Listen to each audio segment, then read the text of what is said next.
This is episode number 476 with Camille Virginia, How to Ditch the Apps and Date Offline, even in a pandemic. Camille is a returning guest. We love her so much, we wanted her back. I'm Sandy Weiner, and welcome back to Last First Date Radio, where we believe it is never too late to go on your last first date. And if you want some support on that journey to lasting love, I wrote a book just for you. It's called Becoming a Woman of Value, How to Thrive in Life and Love. And it's filled with 30 tips and stories and exercises that are designed to help you step more fully into your value by doing my 3 pillars, which are show up, stand up, speak up. And you can find it now on Amazon for Kindle or paperback. This week's tip from the book is step number 6, which is learn to receive graciously. We often have a hard time receiving. We're givers. We want to give to other people. But when somebody wants to give to us, we are like, no, I got this. And especially in dating, and I know we'll get into some of the things that we can say differently with Camille, but I want to encourage you this week to just say thank you. If somebody gives you a compliment, if somebody offers to help you, thank you so much. That's the answer, not, oh no, I got this. And before we get into the podcast for today, I want to invite you, if you're not yet a member, to join our Facebook group, which is called Your Last First Date. We have 7 fabulous monitors who help me keep this group focused on positive growth. This is not a place to come and whine and complain and put men down and say how horrible dating is. Yes, we have bad days, but the focus has to be on how we're going to grow, how we're going to learn in order to really be at the end of that journey of dating and really find our person. So join us there at Your Last First Date. And now for my guest, Camille Virginia. She's the author of the best-selling book, The Offline Dating Method. It's her 3-step process to help singles ditch the apps and attract a partner in real life, in the real world.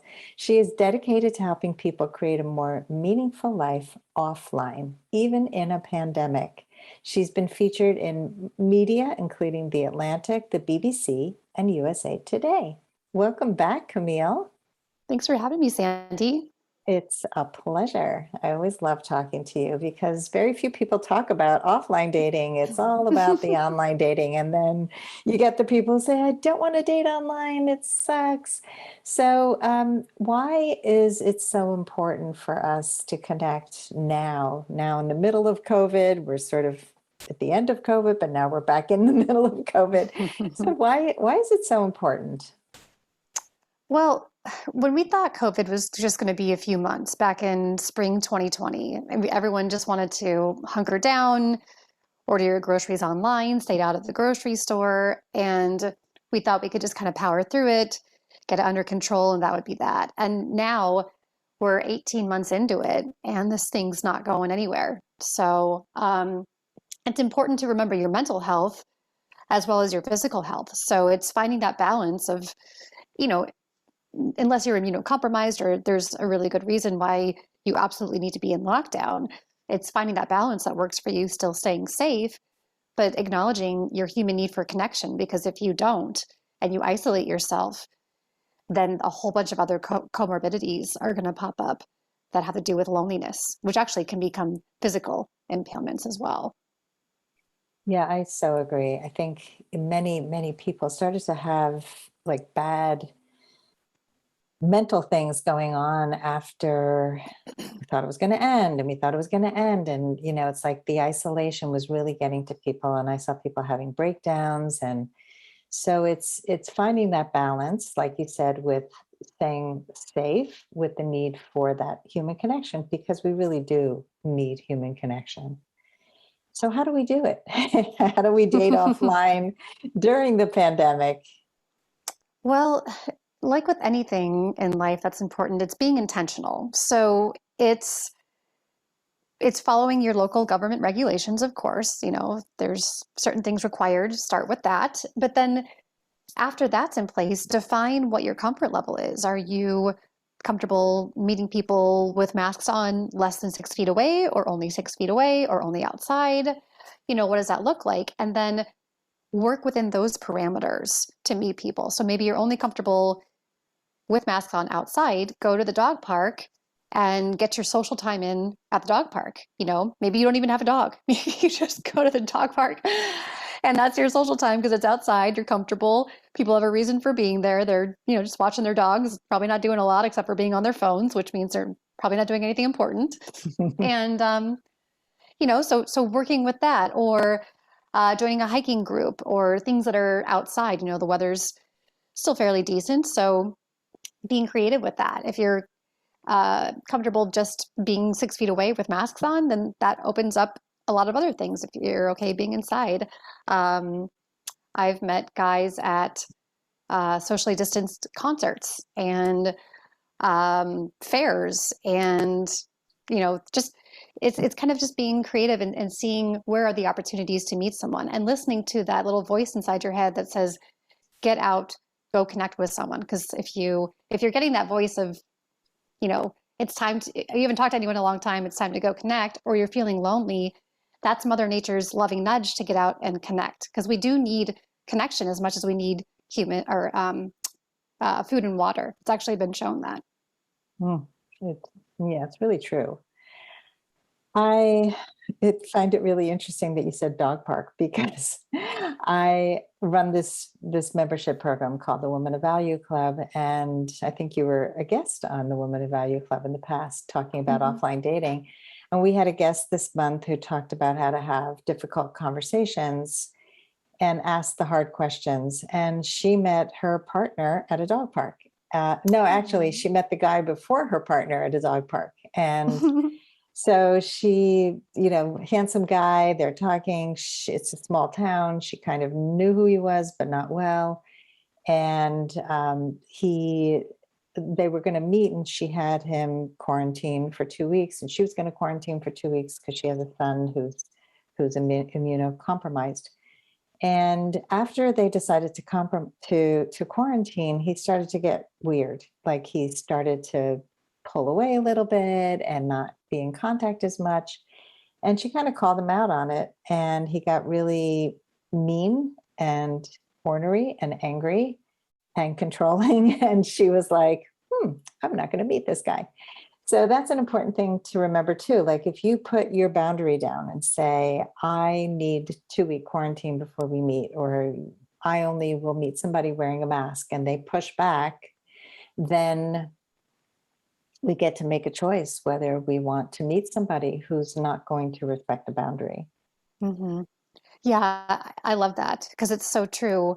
If you can't have a discussion about something as serious as, a pandemic that might affect your son, and someone isn't respecting that boundary, then there's a preview of your future relationship with this person. It's only going to get more difficult, whether it's what groceries to buy or where do we go for vacation, or I need you to listen, I had a bad day at work. I mean, good luck with those things if you can't even respect your boundaries for COVID. So it's great that people can screen themselves out very quickly using the pandemic as a topic. Yes, definitely.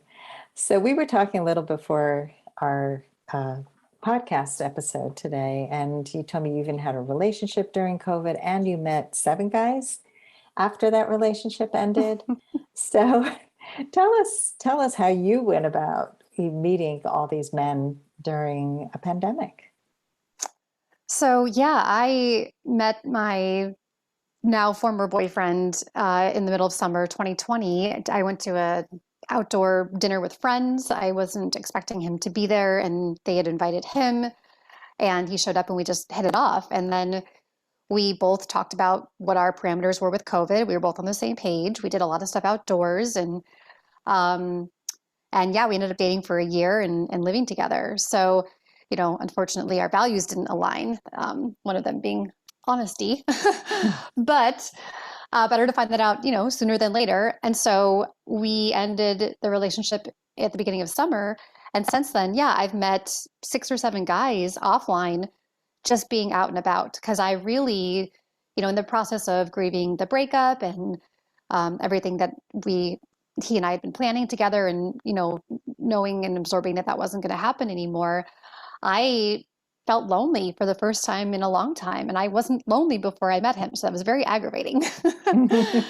So it pushed me to go outside and do a lot of things. I did river floats, reservoir swims, outdoor concerts, comedy shows, hikes, went to the beach, reconnected with old friends, made new friends, went to a farmer's market and sat by myself with a glass of hard cider right outside this cute little cider and ale house, made 5 new friends that night just by sitting at a picnic table by myself and staying off my phone. Yeah. Because yeah, it was perfect. It was like I could seat 6 people and there was limited capacity. And so I kind of knew that people might ask to sit down and they did. And then they knew other people walking around and they joined. And it was just wonderful. I've met the most amazing people this summer, which was very unexpected and wonderful. Oh, that's amazing. I find that most people don't even make eye contact. They really just go through life on their phones, like you were saying before at the dog park, and they don't even notice that there are people. I remember last time you were on the show, you talked about being in Chicago, right? And clicking how many single people seemed to pass during, I don't know, it was an hour or so, and it was like so many Yeah. people. Yeah, good memory. It was a 45-minute walk, and I passed within 500 and within an arm's reach with 551 people in 45 minutes. Like that's how many people were going by. Yeah, So that's a lot of the people. whole that's a lot of people. And even if, half of them were the gender you're attracted to and half of those were single, that's still like almost 200 people in your market.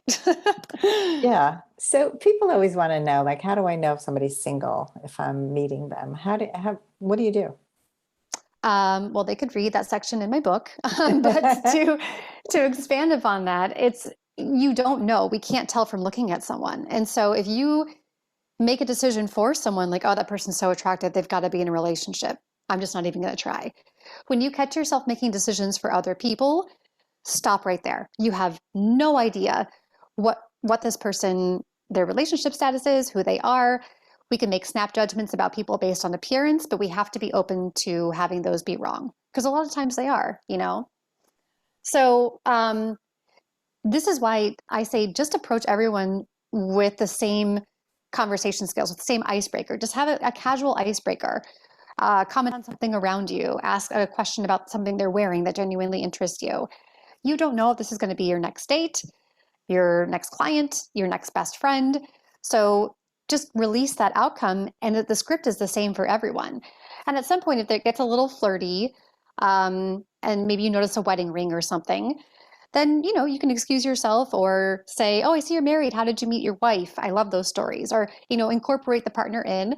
Or at some point, they will have to let you know, even if they don't have a wedding ring on, if they're in a relationship. But it's impossible to tell that by looking. You have to engage people and just know that even if this person's in a relationship, they'll likely appreciate the connection because we are so starved for connection these days. Yeah, those are really good suggestions. I know a lot of people do make conversation, but they keep it in a realm of colleague, boring. They go, yeah, I Yeah. can talk to anybody anywhere, but those people never know that they're actually interested in dating and that they're single.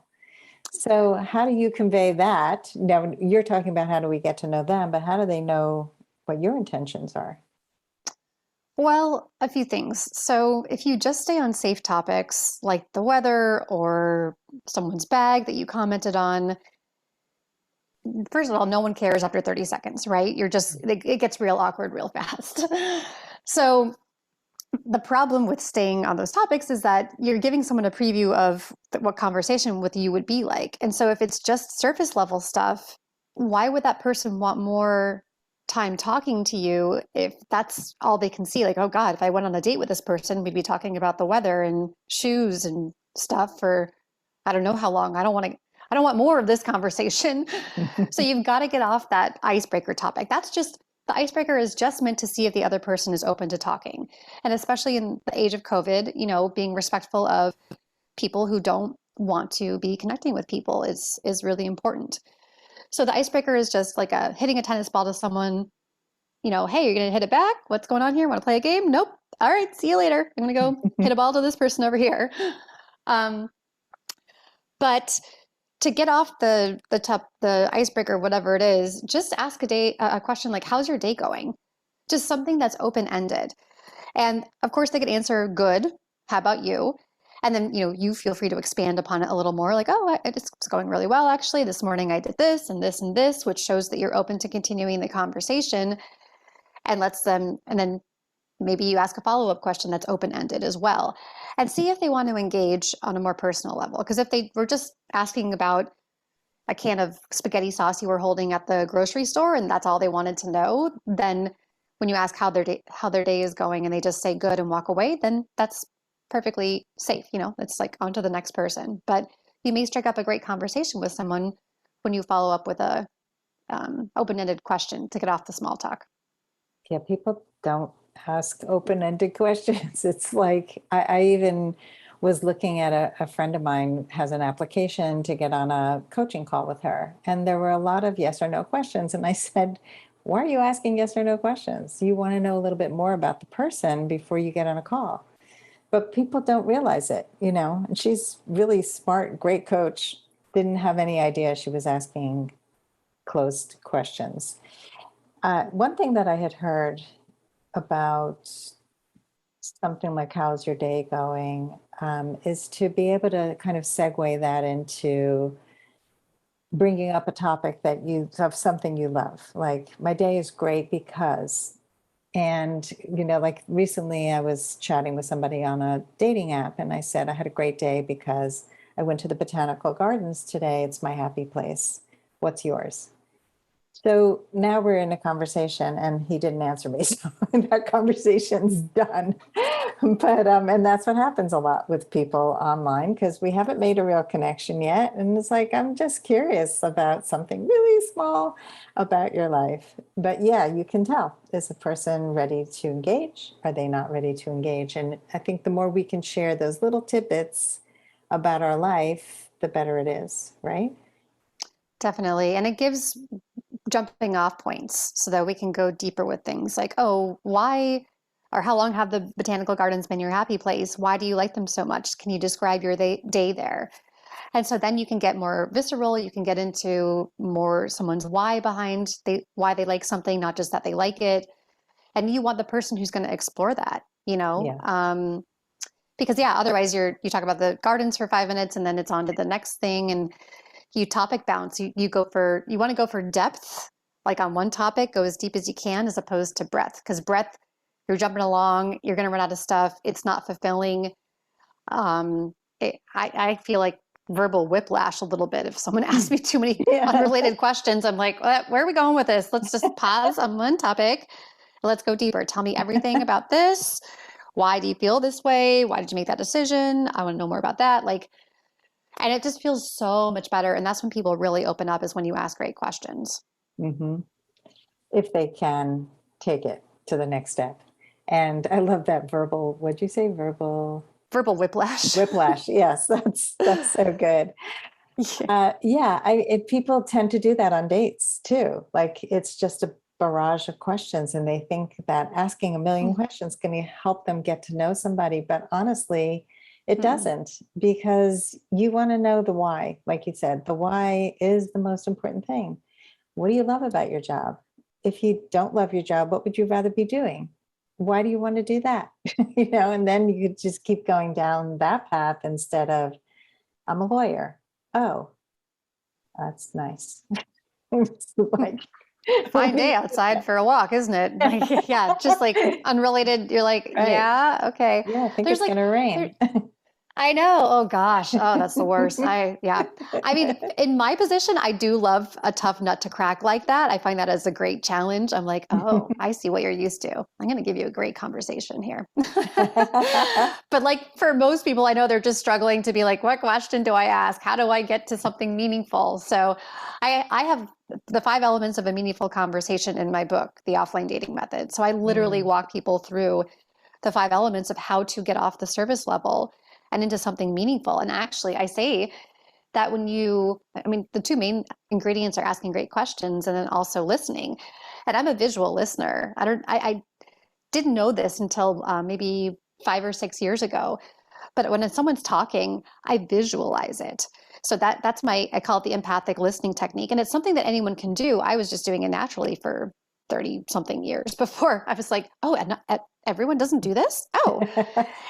And it's like a throwback to childhood story time when we used to just sit and listen to the teacher read, and we could use our imaginations, and it was just so much fun. And for me, that's when someone is sharing a story, that's what I'm getting into. And it makes conversation so much more powerful. You know the right questions to ask, because there's for every share, there's like 5 or 10 more questions that I want to know more about that. Wait, why did you do that? Who else was there?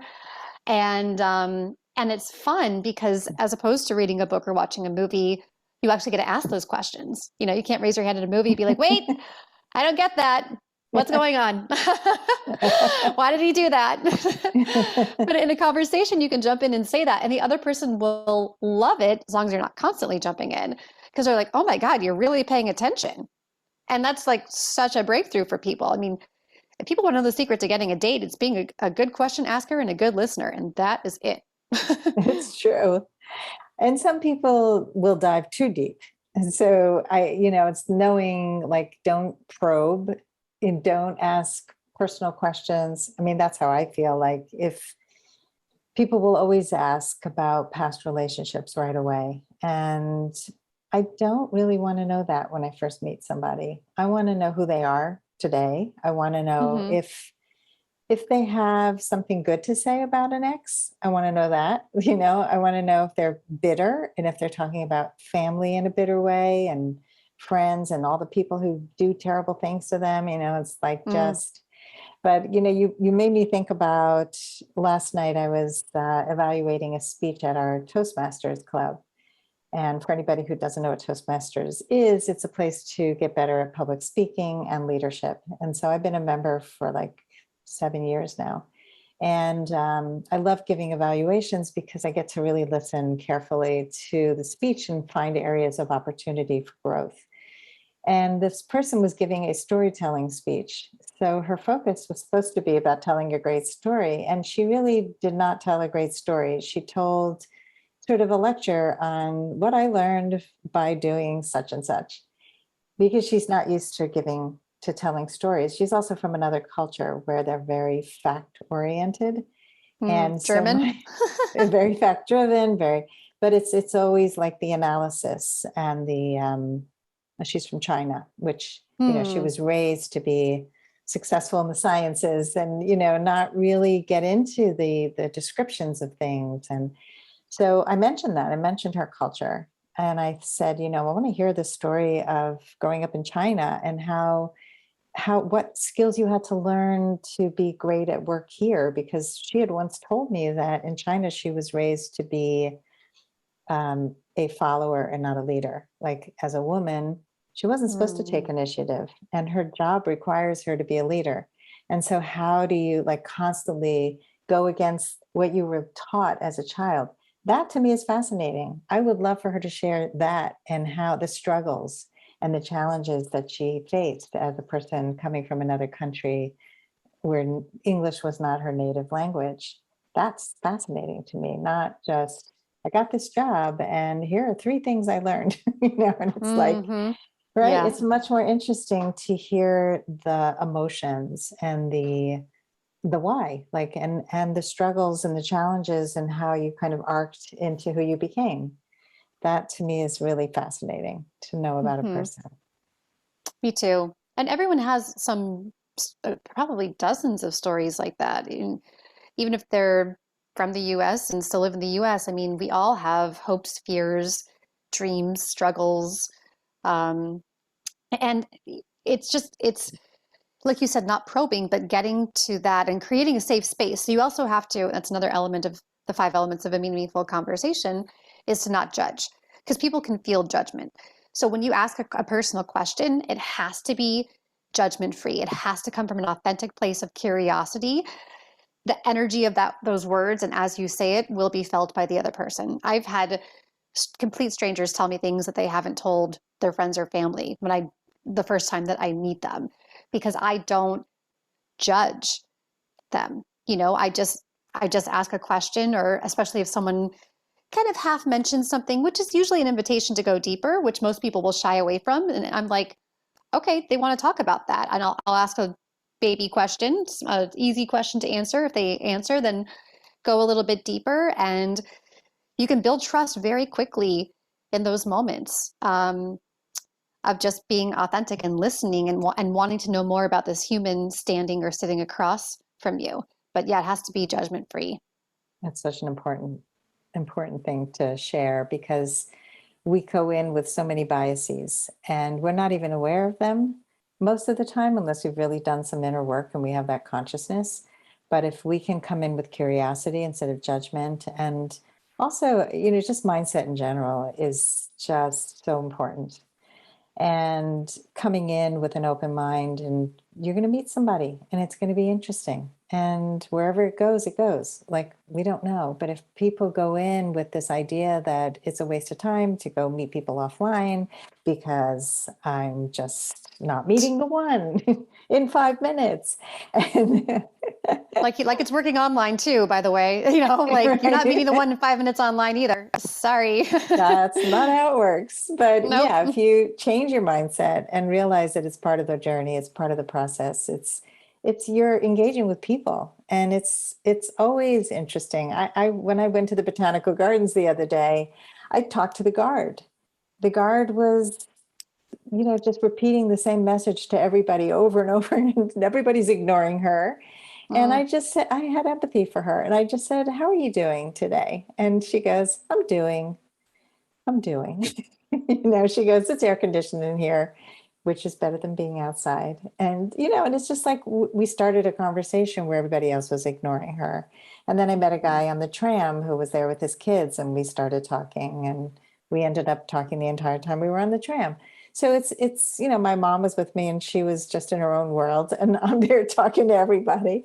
And she's a good talker too, by the way. She definitely loves to engage with people. Let's take a quick break to hear from our sponsors. This episode is brought to you by Amazon Music Unlimited. You can listen to over 70 million songs and thousands of playlists and stations. Plus, you can now stream your favorite podcasts like Last First Date Radio.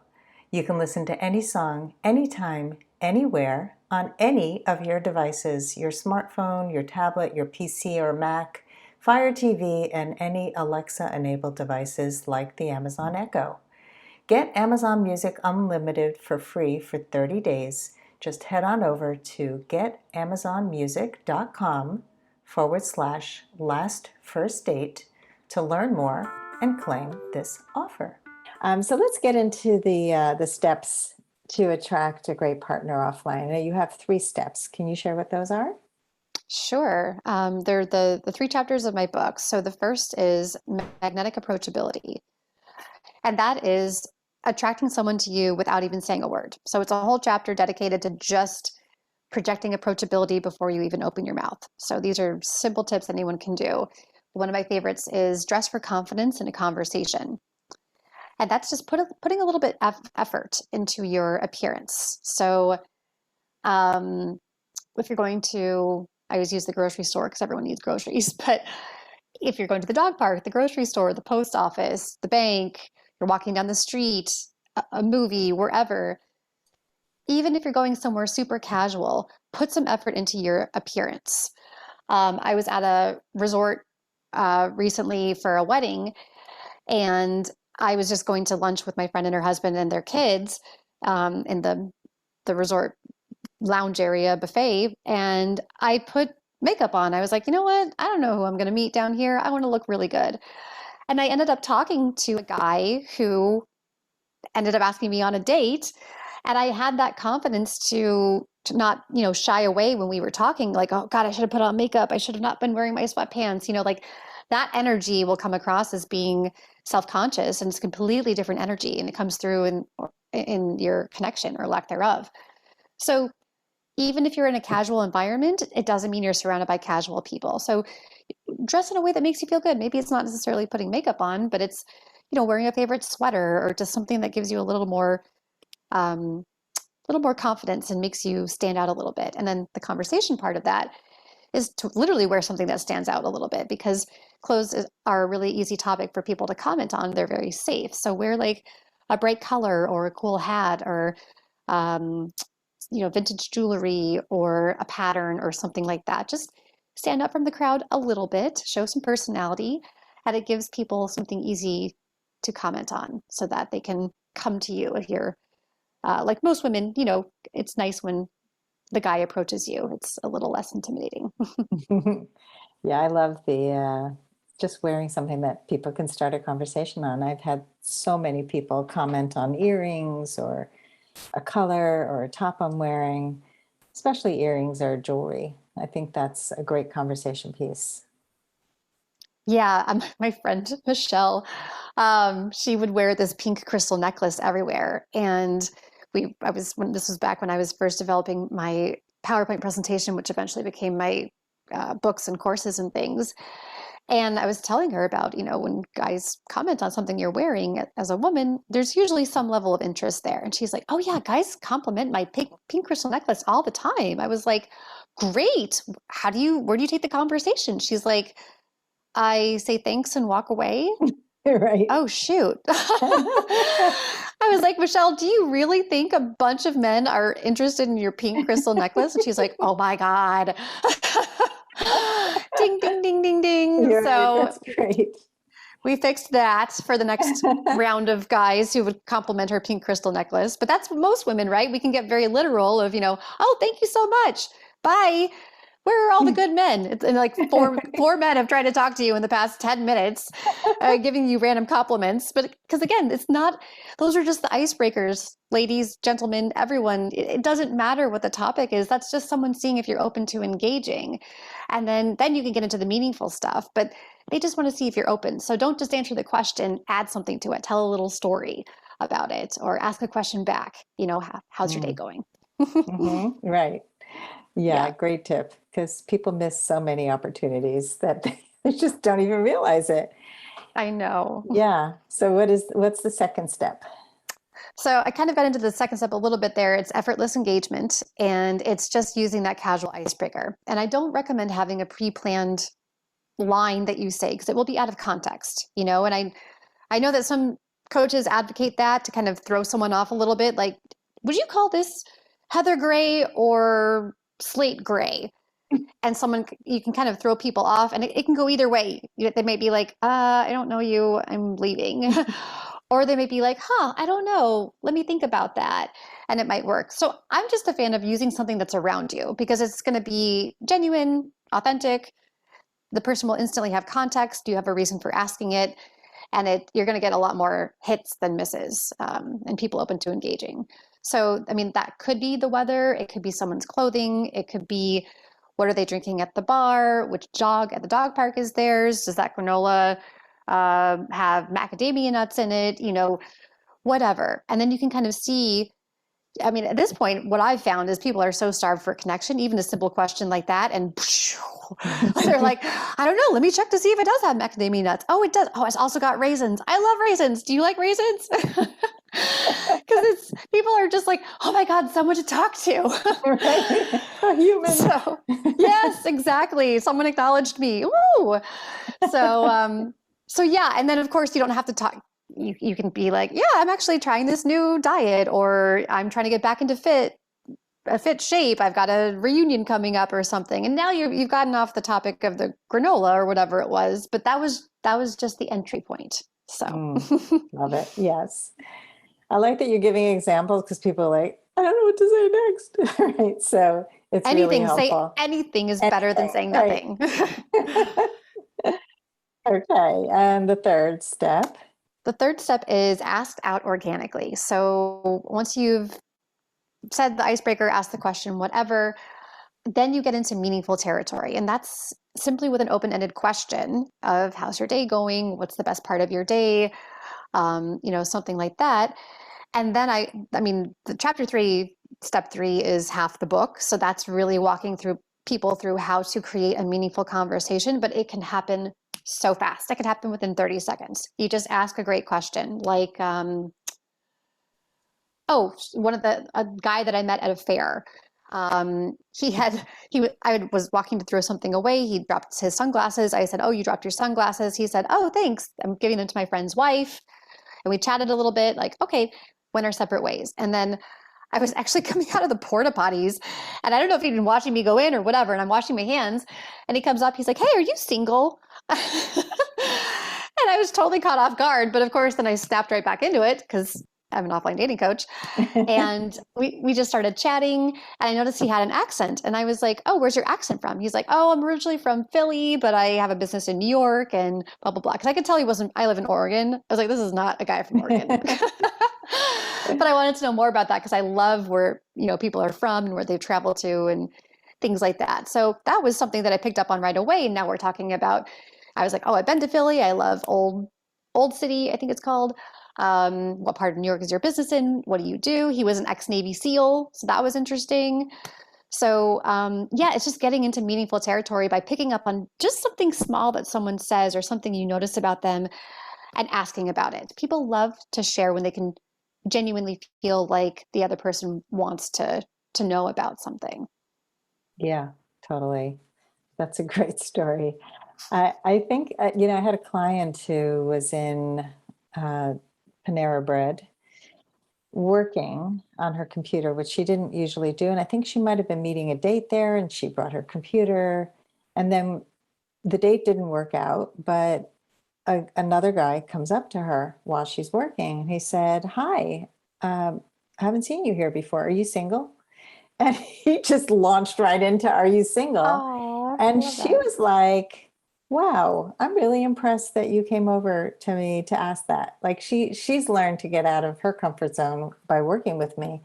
And he asked her out and they went on a date. It wasn't the right fit, but it was like it opened up a space for her to see how easy it is to meet people offline and that she's got to get out more and just engage with people. But just acknowledging, wow, that took a lot of courage for you to come over here. That was really nice. Oh my gosh. Yeah. When I would teach live workshops, we would get to this part where half the women in the workshop would wear masks, like celebrity masks, like David Beckham, Prince Uh-huh. William, Will I Am, and they would be the guy in a scenario, and another woman would be the woman. And I would give them a scene, and they really got appreciation for how hard it is for someone like a man to approach a woman and risk rejection. And, like, what do you talk about? And I had one client say, "Well, guys always say like weird random things to me when they want to start a conversation." And I said, "Well, what would you like them to say?"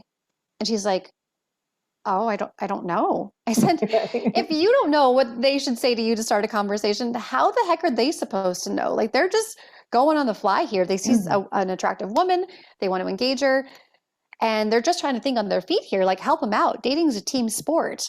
Don't put all the pressure on the guy. He's risking rejection to come up and public humiliation to come up to you. Be gentle with him and don't screen him out unless you're getting a seriously bad vibe because you know nothing about this guy. So explore that."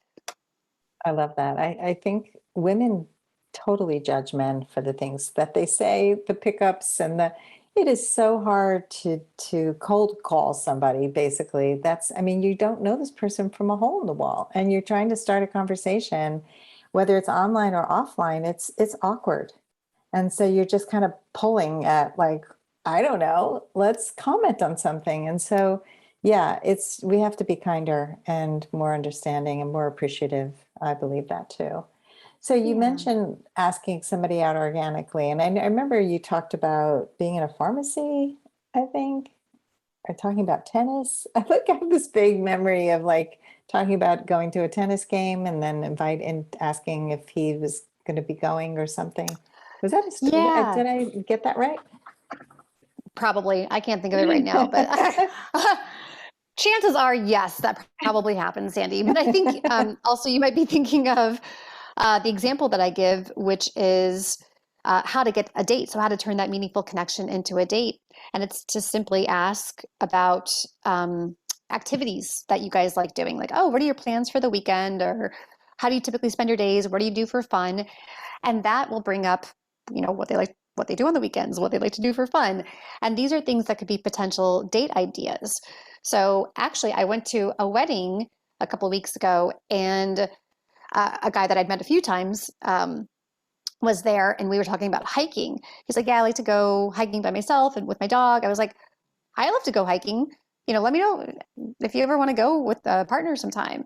And he's like, "Great, I'll get your number." And that was as easy as that. It was making it about hiking as opposed to, "So I really enjoyed our conversation. Would you like my number, or can I get your number?" And it's like that can work, but it can feel awkward. Like it's a lot more pressure because it's a lot more personal. Whereas if it's like, "You like hiking, I like hiking, let's go hiking together." It's about the thing. So if the person's like, "Oh, I like to hike by myself," and it's like, "Okay, well, that's cool.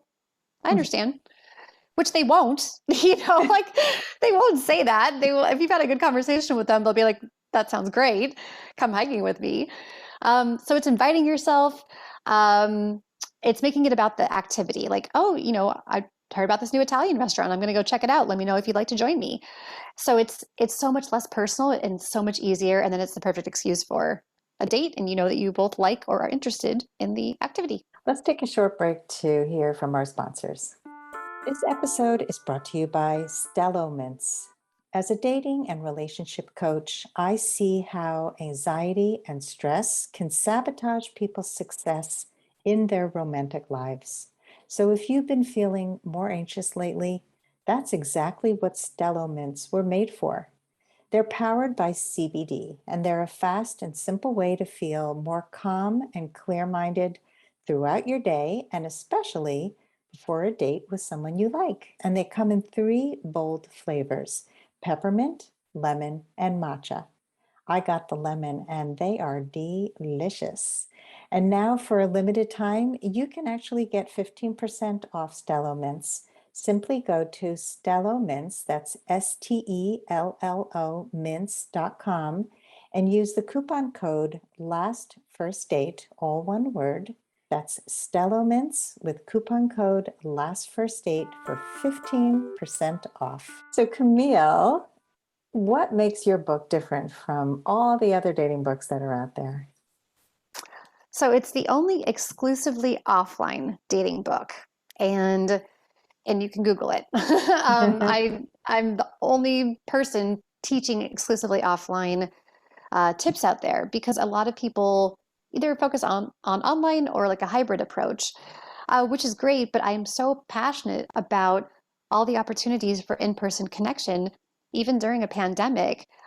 You could probably tell by the tone of my voice, I just love it. I say that I'm addicted to connection, and I just want to give these skills to everybody because it's so fulfilling, even if you just do a fraction of the effort that I put out to connect with people. But I'm an introvert like you, Sandy. So I'm not connecting 24/7. I love my alone time. I love my space. But when I do connect, it's quality over quantity. And it just feels amazing. I don't feel lonely. I feel like I just can have a meaningful conversation with a stranger or with a friend. And it's just a skill set that anyone can adopt.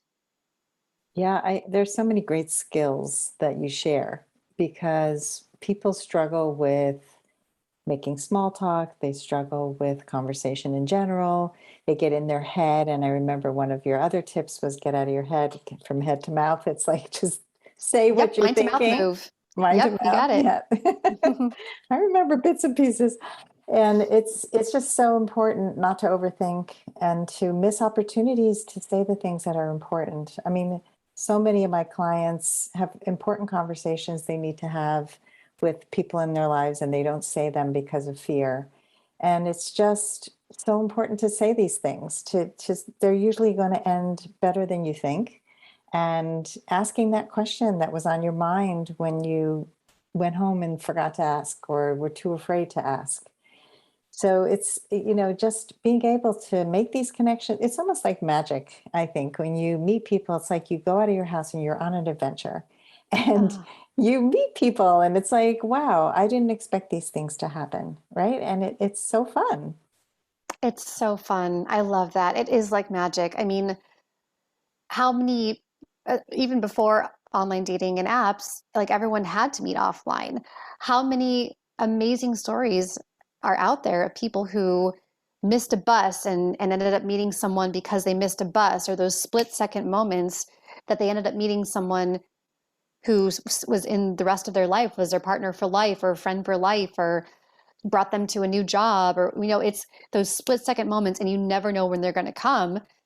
So try to, as much as you genuinely feel like connecting, going out, overcoming the fear, not overthinking it. As soon as you have a thought that's good about someone, go tell them, go give that compliment, go ask that question, and watch the magic start to happen. It's like intentional magic. Like the more you connect with people, the more magic's going to happen. That's just a fact. It's really true. I think that I was just thinking of another thing that happens when you get out of your comfort zone and you go and you do these things, like going on a hike, is if you joined a meetup where you are in a group, you could actually be meeting people of the same sex if you're looking for somebody of the opposite sex, but they may know people. And that happened to someone I know, where she was at a meetup, and it was a hiking meetup, and she was invited to Thanksgiving many years ago. She sat next to a guy who ended up becoming her husband, but he was not in the hiking group, right? So she met this wonderful group of friends, and a lot of people also are looking for friends. So connecting with people out in the real world helps you to make more friends, and especially if you're living alone and you're lonely, having somebody to do things with is also a big benefit of being out and about and meeting people. Oh my gosh. Yeah, that really has just been wonderful for me this summer, especially after getting out of my relationship, is just meeting new people, creating new experiences. I've met people through those people, having more experiences. Like it's just completely opened up my world in such a beautiful way. And again, this is stuff that anyone can do. It takes a little bravery, but whatever fear you have of talking to someone or giving a compliment or whatever, I guarantee I've lived through it, and your fear is never going to be as bad as you think that it is. Like, but the longer you go without disproving it, the bigger it's going to grow.